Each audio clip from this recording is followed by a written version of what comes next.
ओम शांति। बाबा ने हम सभी बच्चों को परसों बहुत सुंदर गुह्य बात भी कह दी और साथ ही साथ इतना प्यार बरसाया जो लगता था कि बाबा प्यार का सागर प्यार हम बच्चों के ऊपर लुटा रहा है।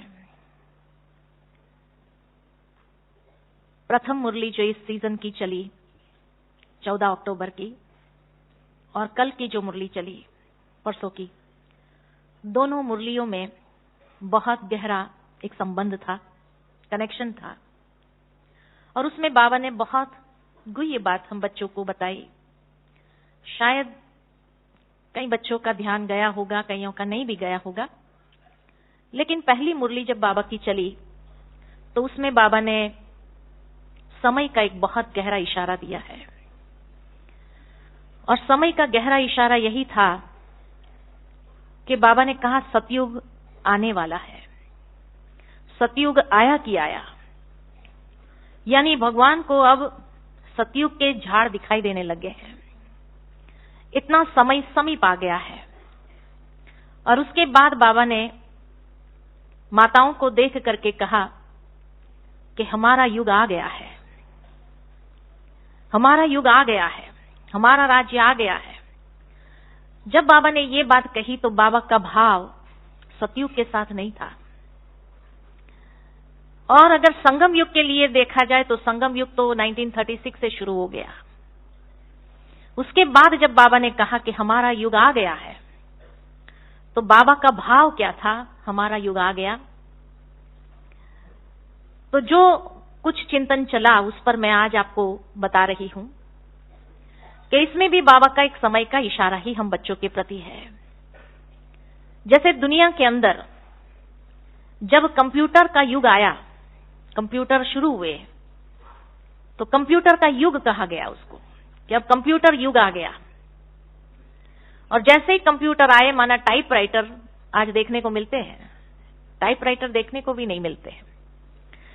पहले टाइपिंग वही सीखते थे जो क्लेरिकल जॉब में जाना चाहते थे, सेक्रेटरी बनना चाहते थे, टाइपिस्ट बनना चाहते थे, उनको टाइपिस्ट नाम दिया जाता था। परंतु जैसे ही कंप्यूटर आया तो कोई भी कंपनी का बड़े से बड़ा एमडी हो, उसको भी कंप्यूटर सीखना पड़ा। ये नहीं कि भाई मेरा सेक्रेटरी कर लेगा, नहीं, कंप्यूटर हर एक को सीखना ही पड़ा। बड़े से बड़े मैनेजर लोगों को भी कंप्यूटर सीखना पड़ा। और जिसने कहा कि भाई अभी हम इस एज में कहां कंप्यूटर सीखेंगे, तो उसको क्या कहा? क्या कहा?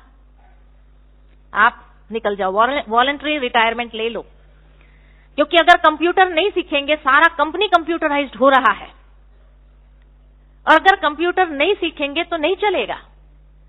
कितने टाइपिस्ट रखेंगे हम? इसलिए हर एक को कंप्यूटर सीखना ही होगा, चाहे वो गवर्नमेंट जॉब हो, चाहे वो प्राइवेट कंपनीज हो, हर एक को कंप्यूटर सीखना पड़ा। और जो नहीं सीखे तो उसको कहा आप साइड हो जाओ, गेट आउट, गेट आउट कर दिया उनको, क्योंकि कंप्यूटर युग आ गया। तो टाइपराइटर आज देखने को भी नहीं मिलते। उसके बाद जैसे ही ईमेल शुरू हो गया उस कंप्यूटर पर, तो पोस्ट बंद हो गई।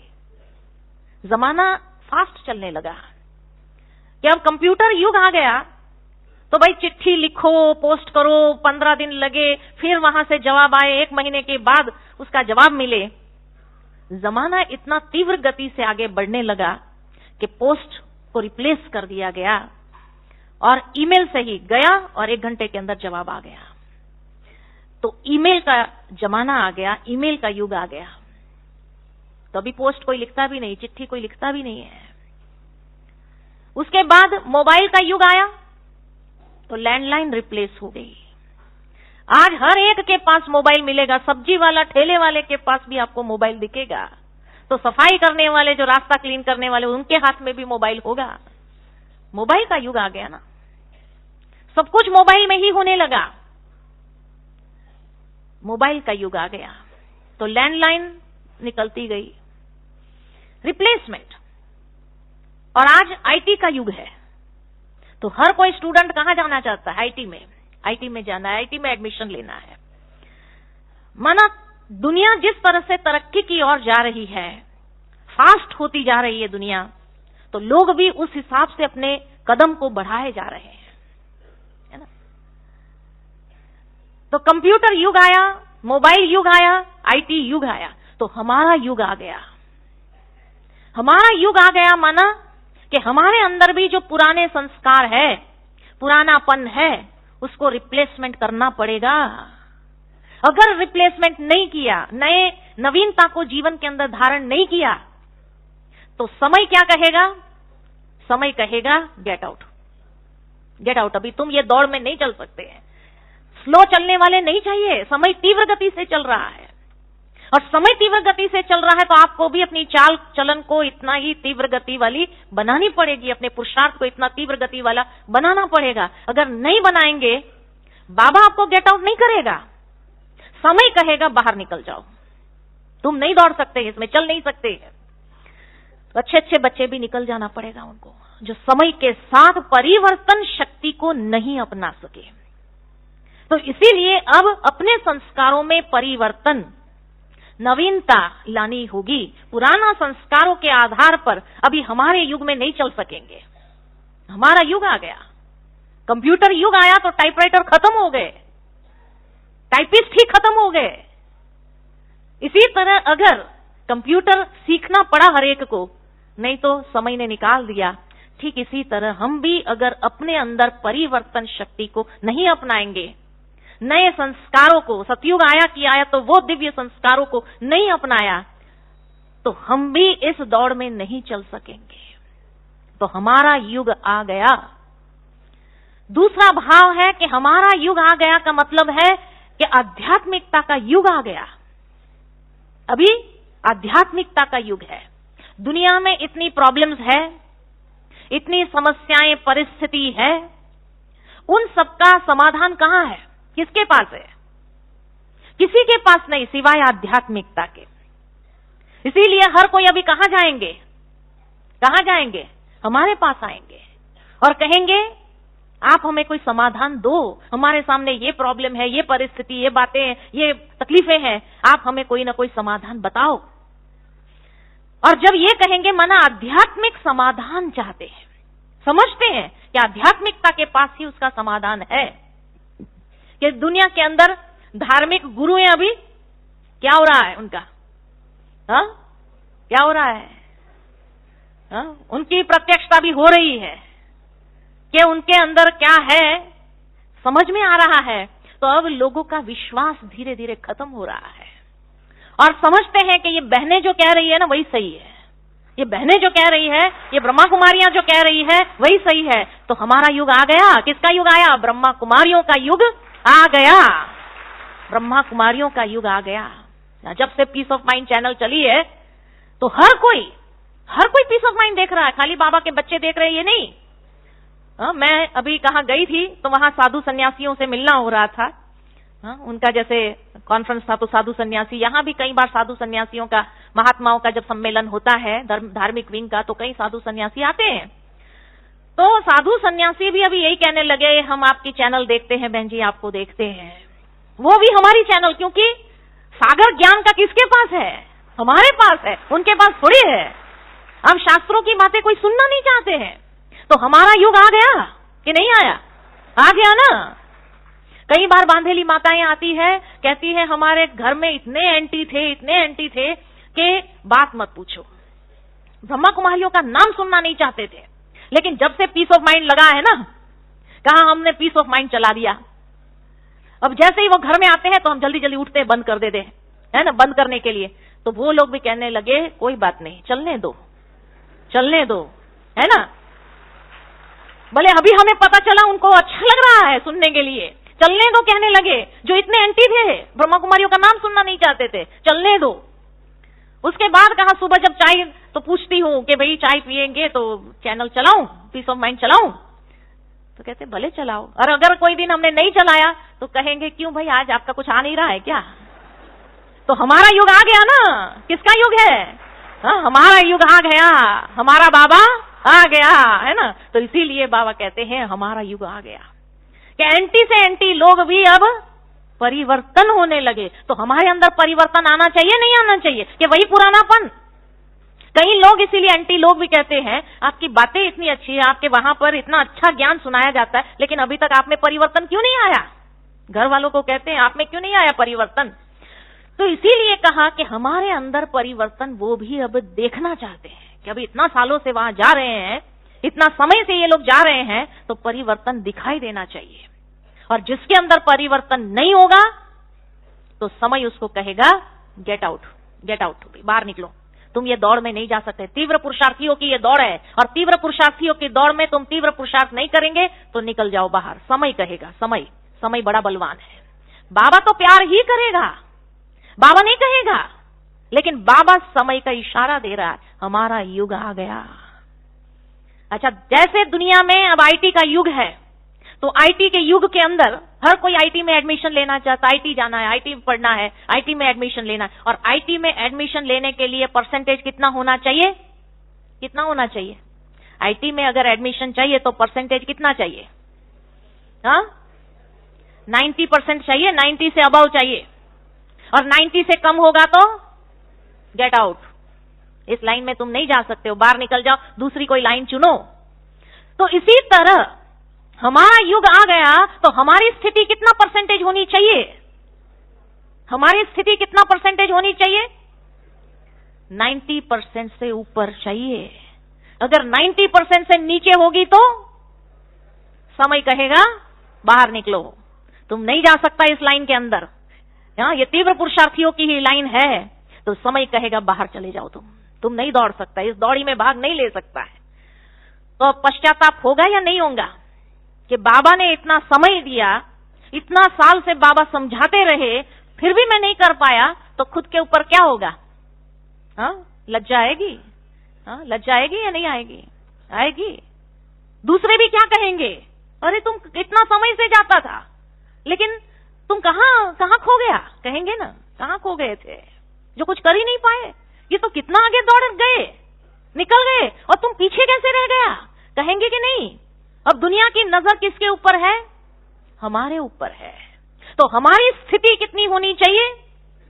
90% से ऊपर हमारी स्थिति होनी चाहिए। अगर 90% नहीं हुई तो खुद को ही खुद के ऊपर शर्म आएगी, लज्जा आएगी कि मैं नहीं कर पाया। तो उसमें बाबा का दोष नहीं निकलेगा। किसका दोष, किसकी कमी निकलेगी? खुद की कमी निकलेगी। तो इसीलिए हमारी स्थिति अगर 90% होनी चाहिए तो मन के अंदर व्यर्थ का खाता कितना होना चाहिए? व्यर्थ का खाता कितना होना चाहिए? 0 हो जाना चाहिए। और व्यर्थ 0 तो नेगेटिव कितना होना चाहिए? नेगेटिव होना चाहिए। नेगेटिव तो चाहिए ही नहीं, क्योंकि सारी शक्ति को ड्रेन कर देंगे, खत्म कर देंगे, लीकेज हो जाएगा अंदर से। इसीलिए हमारी स्थिति 90% से ऊपर होनी चाहिए। और 90% से ऊपर स्थिति अगर चाहिए, इसीलिए बाबा ने परसों की मुरली में एक बात बार बार कही। क्यों कही? कौन सी बात? नंबरवार, नंबरवार। कहा बार बार? नंबरवार है। और बाबा ये नंबरवार में से नंबर 1 को देखना चाहते हैं। इसीलिए बाबा ने कहा कि नंबर 1 में जाने के लिए मास्टर की कौन सी है? बाबा ने मास्टर की भी दे दिया, पुरुषार्थ की। कौन सी मास्टर की है? वाह बाबा वाह, ये मास्टर की है। अब आईना दिया बाबा ने, देखो हमारी सोच वाह वाह है, हमारे बोल वाह वाह है, यानी इतना सुंदर कि जिसको सुन करके लोग कहे वाह। हमारी सोच इतनी सुंदर हो, इतनी अच्छी हो कि जब हम कोई विचार किसी के सामने रखे तो कहेंगे वाह क्या ये विचार है, क्या ये सोच है आपकी, वाह वाह करे, दुनिया वाह वाह करे हमारी सोच को देख करके, हमारे बोल को देखकर, हमारे कर्म को देखकर। इसलिए बाबा ने कहा हमारे कर्म वाह वाह है। कितनी गहरी बात बाबा कह रहे थे। कई लोग हमें कहते थे बाबा रिपीट क्यों कर रहा है? बाबा रिपीट नहीं करता है कभी भी, बाबा कभी भी रिपीट नहीं करता है। बाबा ध्यान खींचवाने के लिए, क्योंकि बच्चे इतने उमंग में आ जाते हैं कि बाबा जिस बात के ऊपर ध्यान खींचवाना चाहते हैं वो मिस हो जाती है। इसीलिए बाबा उस बात को अंडरलाइन कराता है कि हमारे बोल वाह वाह है, हमारी सोच। मुरली फिर से पढ़िएगा, बाबा ने कहा हमारी सोच वाह वाह है, हमारे कर्म वाह वाह है, हमारी जीवन वाह वाह है। तो जो हमारे जीवन को देखे कहे वाह हमारा युग है, और हमारे युग में अगर हमारी सोच ही व्यर्थ वाली हो तो उसको वाह वाह कहेंगे।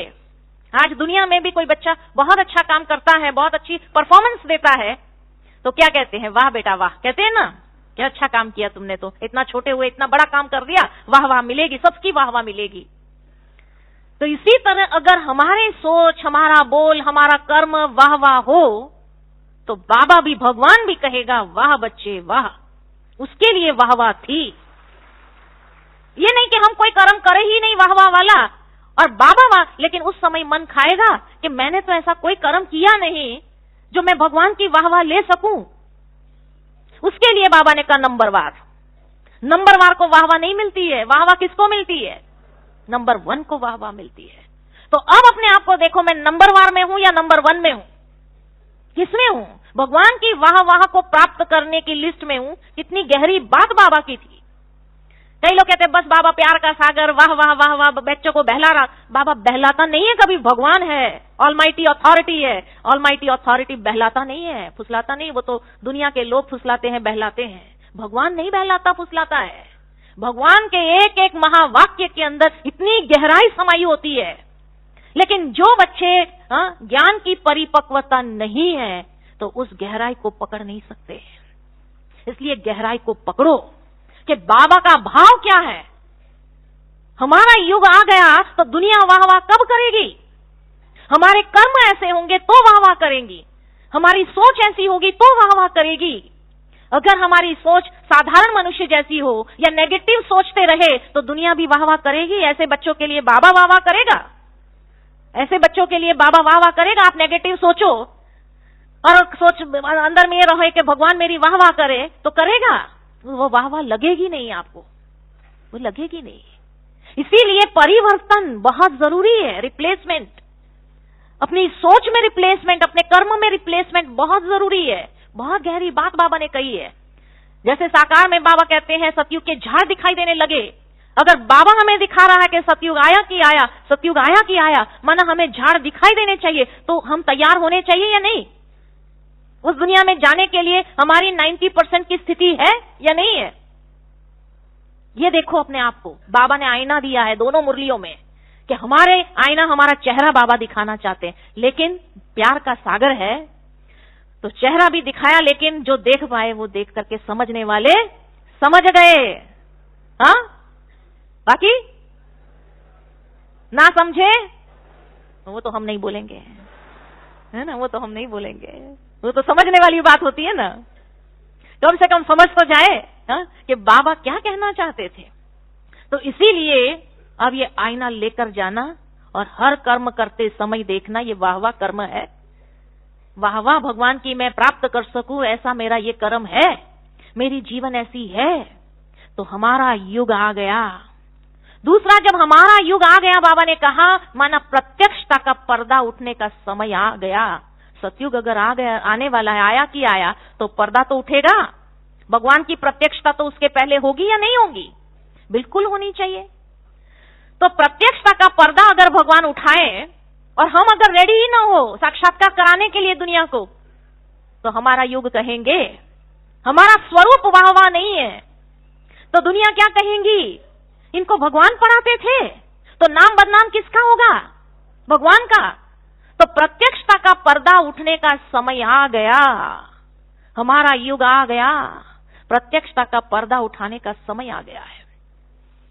और जो प्रत्यक्षता के निमित्त बनेंगे, जो प्रत्यक्षता के निमित्त बनेंगे, बाबा की एक बहुत साल पहले की मुरली मुझे याद आती है कि जो निमित्त बनते हैं वही श्रेष्ठ भाग्य के अधिकारी है।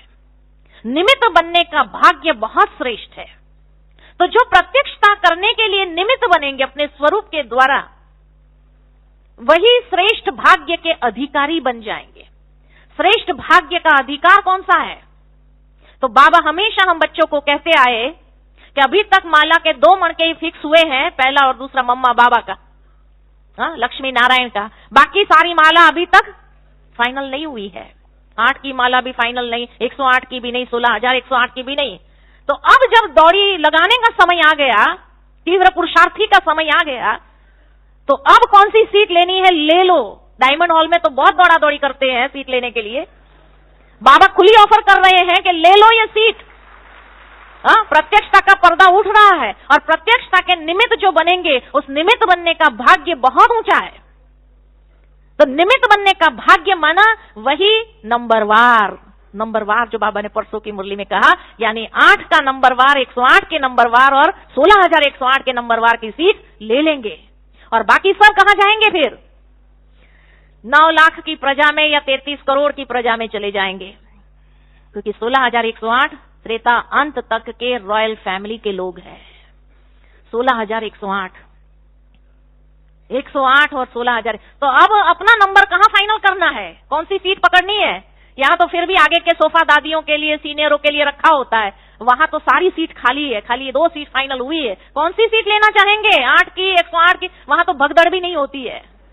अब देखेंगे कौन सी सीट लेने वाले हैं। यहाँ कितना भी दौड़ दौड़ करके आगे सीट ले लो, आगे बैठ जाओ, और सीट नहीं मिली तो नीचे बैठ जाओ। लेकिन वहां सारी सीटें खाली है और अब वो सीट फाइनल करने का समय आ गया, हमारा युग आ गया। अब ये फाइनल सतयुग आया किया है, तो उसमें सीट फाइनल करना है। और अगर हम अभी भी अलबेलेपन में रहे, आलस्य में रहे, तो क्या होगा?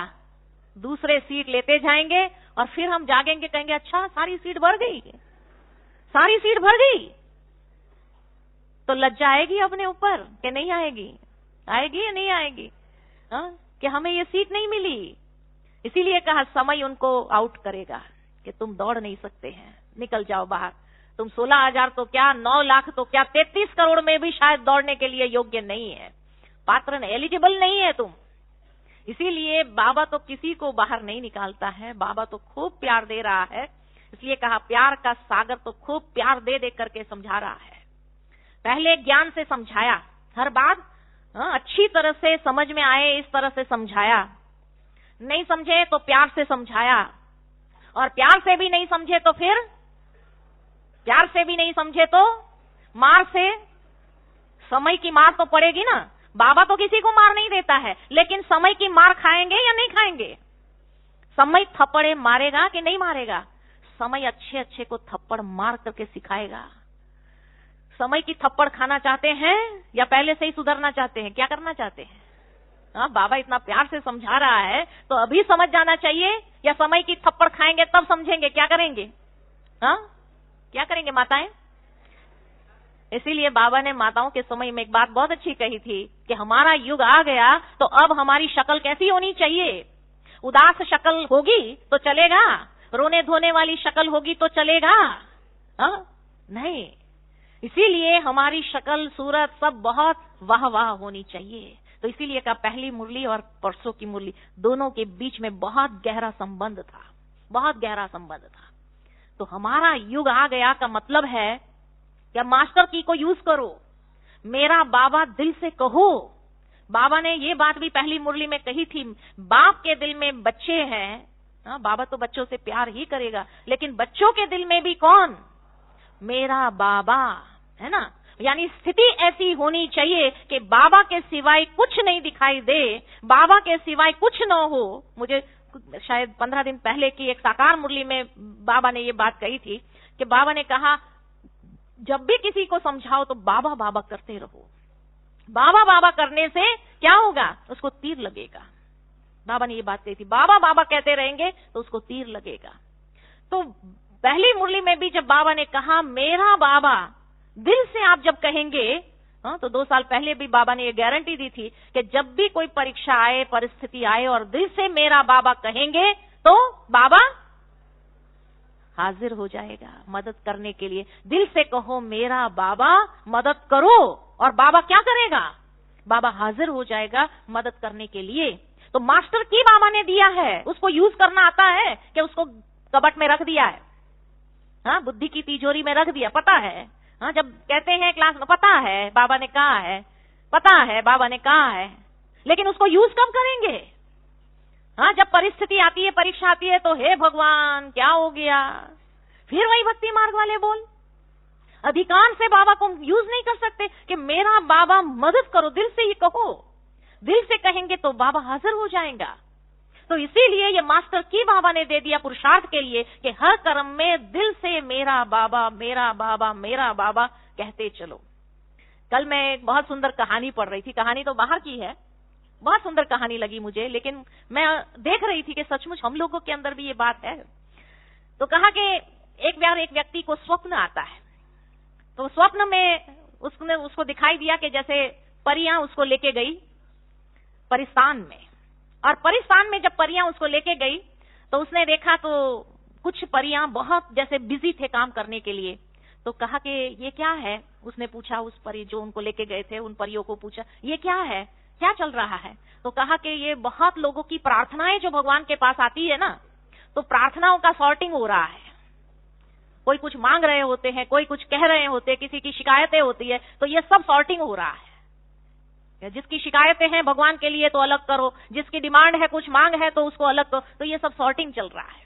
अच्छा, फिर थोड़ा आगे गए तो दूसरा डिपार्टमेंट, तो कहा ये कौन सा, ये लोग क्या कर रहे हैं, वहां भी सारी परियां बहुत काम कर रही थी। तो कहा ये क्या है, तो कहा जिसकी प्रार्थनाएं सुन ली गई है, जिसको जवाब भगवान ने दे दिया है, तो उनका डिलीवरी चल रहा है सबका, कि भाई इनको इतने वरदान दे दो, इतना इनकी जो मांगे है सही है, ये पूरी कर दो। तो ये उनका डिपार्टमेंट है सबको डिलीवरी करने का। फिर थोड़ा आगे गए तो एक ही परी थी और वो भी सुस्त होकर के बैठी थी, उसके टेबल पर कोई काम नहीं था। तो कहा ये क्या कर रहे हैं, तो कहा कि ये एक्नॉलेजमेंट डिपार्टमेंट है। एक्नॉलेजमेंट डिपार्टमेंट का मतलब है कि भाई जिनको भगवान ने, जिनकी प्रार्थना की सुनवाई हो गई, वरदान मिल गए, जिनको कितने लोगों ने थैंक्स कहा भगवान को, तो जिनका थैंक्स आया उनको जो रिसीव करता है भगवान को सुनाने के, हाँ इसने थैंक्स कहा है, इसने शुक्रिया कहा है, उसने ये किया है, आपका धन्यवाद किया है, तो उस टेबल पर कोई काम ही नहीं। तो बहुत कम लोग भगवान ने जो कुछ दिया उसका धन्यवाद करते हैं दुनिया के अंदर। बाकी हर एक की डिमांड्स होती है, शिकायतें होती है, सब कुछ होता है, लेकिन धन्यवाद करना हर कोई भूल जाता है। तो मैं भी ये सोच रही थी कि सचमुच ब्राह्मण लोगों को बाबा, कई ब्राह्मण कहते भी, और हर एक का ये अनुभव होगा कि कभी कभी मन के अंदर जो सोचते हैं, जो संकल्प करते हैं, बाबा पूरा करता है कि नहीं करता है? करता है। कितने लोगों ने बाबा का शुक्रिया बाबा किया, हाँ शुक्रिया बाबा किया है, एक्नॉलेज करना। तो हर रोज सुबह अमृत वेले शुक्रिया बाबा ये हम कहे, तो कम से कम वहां भी उस परी जो आलस होकर के बैठी है, जिसके पास कोई काम नहीं है, तो उनको भी तो काम तो मिल जाए कम से कम। तो बाबा हमारे हर संकल्प को पूरा करता है, लेकिन हम बाबा का शुक्रिया, बाबा का धन्यवाद कितना हम करते हैं, दिल से करते। तो इसीलिए हम सभी भी बाबा को दिल से शुक्रिया, बाबा शुक्रिया आपका, दिल से शुक्रिया करते हैं। और बाबा के प्रति हमारी कोई शिकायत नहीं। शिकायत करने वाले अभी भी अगर बाबा के बच्चे हैं तो समय कहेगा तुम ये दौड़ में नहीं हिस्सा ले सकते, बाहर निकल जाओ। तो अभी कौन 8 की माला में आना चाहेंगे? हाथ तो खड़ा करो। 8 से तो ज्यादा ही हो गए ये तो। अभी देखना है कि दौड़ में कहाँ पहुंचते हैं। तो स्थिति 90% से ऊपर चाहिए, समझा? अच्छा, 108 में जो आना चाहते हैं, हाँ अच्छी बात है। और 16,108 में जो आना चाहते हैं, अच्छा थोड़े हैं, 8 में ज्यादा है, तो बड़ी कशमकश होने वाली है ना? तो बड़ी कशमकश अगर होगी तो कितना पुरुषार्थ तीव्र होना चाहिए, स्थिति कितनी ऊंची होनी चाहिए, तब प्रत्यक्षता के निमित्त बनेंगे। और प्रत्यक्षता के निमित्त जो बने वो उस श्रेष्ठ भाग्य के अधिकार को प्राप्त कर लेंगे। तो अब अपने पुरुषार्थ को क्या डबल इंजन लगाना है। जैसे पहाड़ी चढ़ने का होता है तो डबल इंजन लग जाता है, तो इसी तरह अभी अपने पुरुषार्थ को भी क्या करो, डबल इंजन। कौन सा डबल इंजन लगेगा? बाप दादा का डबल इंजन, बाप और दादा दोनों का डबल इंजन लगाओ, फुल फोर्स। और 3 इंजन माना बाप दादा मम्मा, 3 इंजन लग जाएगा। और 4 इंजन लगाना है तो बाप दादा मम्मा दादी, 4 इंजन लगा दो। जितना आप समझते हो कि आपको जरूरत है उस अनुसार अपना इंजन लगा करके भी क्या तीव्र गति की इस रेस में 8, 108, 16,000, तब कहेंगे आप pass with honour. Pass with honour तो तभी मिलेगा ना सर्टिफिकेट। तो पास विथ ऑनर होकर के दिखाना है, लेकिन उसके पहले वाह वाह वाह वाह के पात्र बनना है। जो वाह वाह के पात्र बने, यहां दुनिया के लोग अभी आपको कहना चाहिए वाह वाह। अगर दुनिया ने शुरू कर दिया आपको कहना वाह वाह, तो समझना भगवान की वाह वाह के पात्र हम बन गए, है ना? तब अपने आप में गर्व महसूस करेंगे। तभी हमारे हर कर्म को देख करके दुनिया के लोग कहने चाहिए, वाह बहुत सुंदर कर्म है, बहुत सुंदर जीवन है आपकी, बहुत सुंदर विचार है आपके। ये हर कोई कुछ तो कहे आपको, वाह वाह के शब्द किसी भी तरह से कोई कहे, तो ये अभी भाग्य को प्राप्त करना है, तब भगवान की वाह वाह के पात्र भी हम बन जाएंगे। ठीक है, तो ऐसी हमारी सोच, ऐसे हमारे बोल, ऐसे हमारा कर्म, ऐसा हमारा जीवन, ऐसा हमारा स्वरूप होना चाहिए, जो दुनिया की आत्माएं कहे कि वाह जीवन है तो इनके जैसा, कर्म है तो इनके जैसा, स्वरूप है तो इनके जैसा, विचार हो तो इनके जैसे। ऐसे हमें अपने विचार देना भी है, किसी को अच्छे विचारों का दान करते जाए। ठीक है, ठीक है। तो वाह वाह जो यहां बन गया, माना दौड़ में अच्छा नंबर ले रहे, ये पहचान है उसकी। ठीक है, ओम शांति।